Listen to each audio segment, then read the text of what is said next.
যদি বলে আমি করতে চাই না তাহলে সে মিথ্যা বলবে।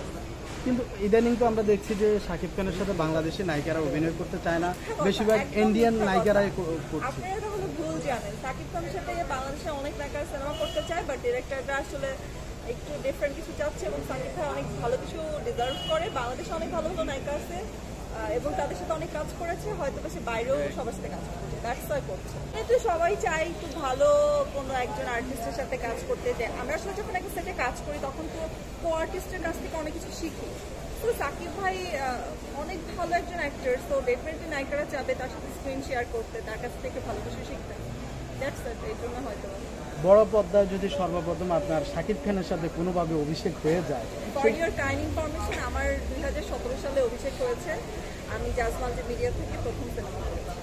তো আমার অভিষেক অলরেডি সিনেমায় ডান। আমি যদি ফিউচারে কাজ করি সেটা শাকিব খান হোক, যার সাথেই হোক করবো, কিন্তু ভালো গল্প হতে হবে, ভালো ডিরেক্টর। আচ্ছা, শাকিব খানকে নিয়ে একটা আলোচনা সমালোচনার জন্ম নিয়েছে যে তৃতীয় বিয়ে করতে যাচ্ছে, সে জায়গা থেকে আপনি অভিনন্দন জানাবেন কি? পার্সোনাল লাইফ নিয়ে আসলে অভিনন্দন জানাবেন কি? না না, আমি আসলে এগুলো নিয়ে কথাই বলতে চাই না। সাকিব ভাই তৃতীয় বিয়ে করবে, চতুর্থ বিয়ে করবে, বা মানে ইসলাম ধর্মে তো 4টা বিয়ে যায়, করুক, তার যদি ইচ্ছা হয় তাহলে সে করুক। তার মধ্যে আরেকটা বিষয় আছে, উনি কোনো নায়িকা বিয়ে করবে না, ডক্টর মেয়েকে বিয়ে করবে, সে জায়গা থেকে আপনার মতামত কি? অলরেডি দুইজনকে করছে, এখন ডিফারেন্ট কিছু করুক। আপনিও চাচ্ছেন যে ডক্টর? আমি নায়িকা, আমার কোনো রিস্ক নাই, এদিকে কোনো চান্সও নাই। যেহেতু সে ডক্টর করবে তো ডেফিনেটলি আমার কোনো চান্স নাই। কিছুদিন আগে একজন নায়িকা কিন্তু ভাইরাল হয়েছে, তিনি ডক্টর মিষ্টি জান্নাত। তার সাথে ব্যাপক ভাইরাল হয়েছে, তার সাথে বিয়ের একটা কথাবার্তা চলছে। তিনি বলছেন একটু কম জানি, আমার ভাইরাল টপিক নিয়ে অ্যালার্জি আছে, আমি খুব কম জানি ভাইরাল টপিক, তো আমি জানি না। আপনার সাথে আরশ খানের একটা ভিডিও তো দেখা গিয়েছিল, আপনার ঝগড়া করছেন, ঝগড়ার পাশাপাশি চেয়ার থেকে চলে গেছিল, কি হয়েছিল সেদিন আসলে? ওইটা জাস্ট ফান টপিক ছিল, আমরা জাস্ট মজা করেই করছিলাম আমাদের একটা ইন্টারভিউতে। তো সে বারবার নিজে কথা বলার চেষ্টা করছিল, তো মজা করে আমি। আরশের সাথে আপনার সম্পর্ক কেমন আপনার? খুব ভালো। কেমন? ভালো, যেমন হয় ভালো। ভিডিওটা যখন ভাইরাল হয়েছে তখন কিন্তু চমকের কথা চলে আসছে যে আরশ খান বরাবরই হচ্ছে নায়িকাদের সাথে একটা ঝামেলা করে ফেলে বা বিভিন্ন ধরনের ইয়ে করে। এই বিষয় নিয়ে আপনি কি বলছেন? এই বিষয় নিয়ে তো আমি আরশ খান না, আমি কিভাবে বলবো? কিন্তু আরশ খান ভালো বলতে পারবে। আপনার কাছে কি মনে হচ্ছে, আরশ খান কি বরাবরই এমন? ভালো তো, আমি কাজ করেছি তার সাথে, বেশ কয়েকটা প্রজেক্ট করেছি, অলমোস্ট 5টা-6টার মধ্যে প্রজেক্ট করা হয়েছে। ভেরি নাইস পারসন, খুবই কোঅপারেটিভ এবং সেটা খুবই সে কোঅপারেশন করে তার একদম। এরকম প্রমোশনের ক্ষেত্রে এরকম কি অনেক কিছু করা হয়, এটা কি দর্শকদের ইমোশন নিয়ে খেলা না, বা দর্শকরা যদি সেটা পছন্দ করে তাহলে তাদের, আর যদি তারা পছন্দ না করে তাহলে সেটা আসলে যারা করছে তারাই ভালো জানে কেন করছে বা তাদের পারপাস কি। আপু সাকিব ভাইয়ের সম্প্রতি লাগে ঘোরাধুরা গানটা শুনেছি, একটা গান বেরিয়েছে, মানে সাকিব খানের নতুন একটা গান, কেমন লাগছে? খুব ভালো লেগেছে, অনেক সুন্দর। তুফান মুভির লুক অ্যান্ড এভরিথিং। আমি সাকিব খানের অনেক বড় ফ্যান, তো ওনার এভরি প্রজেক্ট আমি দেখার ট্রাই করি এবং আমি ইনশাআল্লাহ তুফান সিনেমাটাও সিনেমা হবে। আপনার চোখে তুফানের সম্ভাবনা কেমন? খুব ভালো, ব্যাপক। আমি এখন পর্যন্ত যত জায়গায় শুনেছি সবাই তুফান নিয়ে খুব এক্সাইটেড। আপু যেমন এক্সাইটেড তেমন তো নকলে ছড়াছড়ি নিয়েও শোনা যাচ্ছে, এই বিষয়টা আপনি কিভাবে দেখছেন? নকল কি আসলে কেউ না করে এমন তো আমি দেখি না। তামিল থেকে শুরু করে বাংলাদেশ বলেন, কলকাতা বলেন, সব জায়গাতেই কোথাও না কোথাও কিছু না কিছু নকল আছে। আসলে জীবনটাই তো নকল। আমরা ধরেন আমাদের সিনেমাতে কি দেখাবো, দিন শেষে ভালোবাসা, প্রেম, দুঃখ, তো ঘুরে ফিরে তো সব রিপিট হচ্ছে। তো আমার কাছে মনে হয় যে দিস ইজ ভেরি নর্মাল। আগামী 3 বছরের পরিকল্পনা কি? আগামী 3 বছর বেঁচে থাকলে তো পরিকল্পনা করবো। আগামী দিনের পরিকল্পনা ভালো কাজ করা। আগামী 3 বছর এটা জানি না, যদি বেঁচে থাকি তাহলে অবশ্যই নিজেকে নিয়ে নিজের পরিকল্পনা অনেক গুড থাকে। আপনার প্রিয় অভিনেত্রী কে? আমার প্রিয় অভিনেত্রী কোন সেক্টরে? নাটক আর সিনেমা? সিনেমাতে সম্প্রতি সবাই নায়ক নায়িকা সবাই ভাইরাল হতে চায়, আপনিও কি ভাইরাল হতে চান? তাহলে তো আমি এতদিন ভাইরাল হয়ে যেতাম। আপনাদের এই ইন্টারভিউ পরে হয়তো ভাইরাল হবো। আপু প্রিয় অভিনেতা কি আপনার?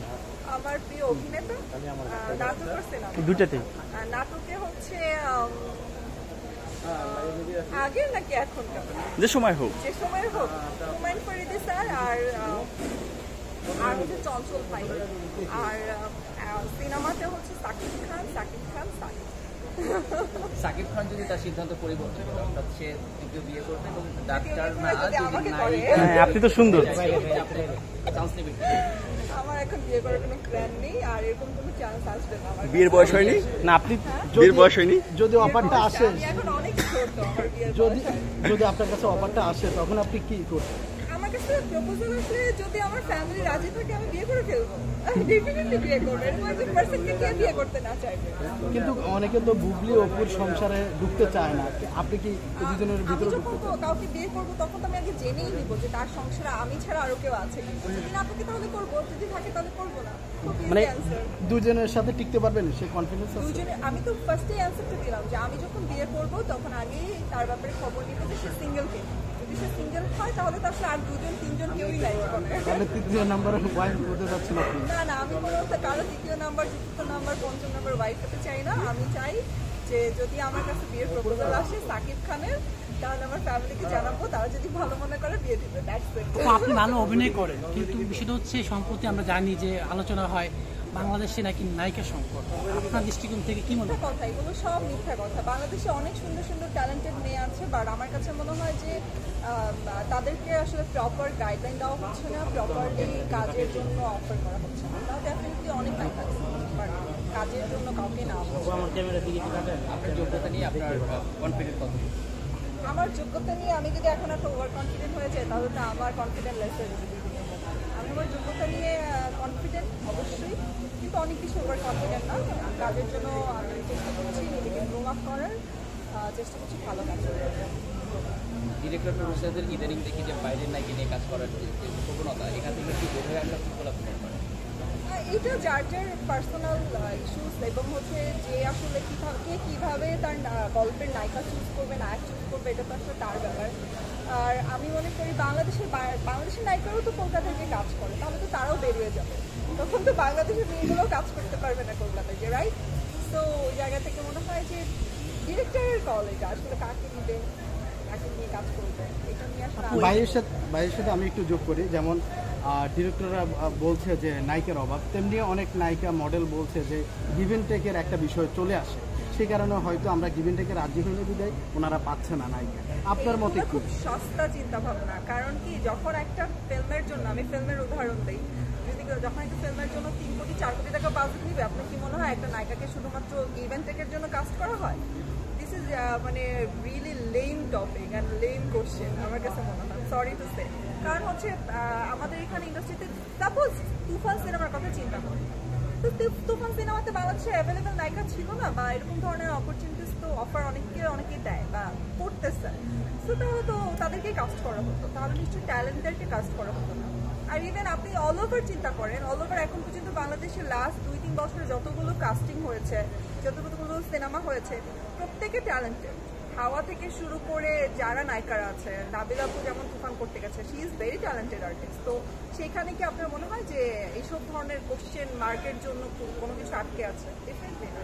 দিন শেষে তো আপনাদের যে সহকর্মীরা আছে তারাই কথাগুলো ছড়ায়, আমরা তাদের কাছ থেকে আমি জানি না, আমি এখন পর্যন্ত আমার আশেপাশের বা আমাদের যারা খুব ফেমাস সহকর্মী তাদের কাছ থেকে এই ধরনের কোশ্চেনের কোনো অ্যান্সার পেয়েছে কিনা বা শুনেছি কিনা আমি কখনো শুনিনি। যারা জানি না কারা, বাট আমি কখনো পাইনি বা শুনিনি, বা আমাদের লাইফে এরকম কোনো অফার কখনো আসেনি। আপনার যারা অডিয়েন্স আছে তাদেরকে নিয়ে কিছু বলবেন কেন? অডিয়েন্স তো হচ্ছে আমাদের জীবন, আমাদেরকে বাঁচিয়ে রাখছে আসলে অডিয়েন্স। তো অডিয়েন্সদের উদ্দেশ্যে একটা কথাই বলবো, থ্যাঙ্কস ফর দিস। এরকম অনেক বেশি আপনারা আমার সাপোর্ট করেন, পাশে থাকেন, তাহলে আমি এরকম অ্যাওয়ার্ড পাবো, মোটিভেটেড হবো, কাজ করেন। Thank you so much. Thank you.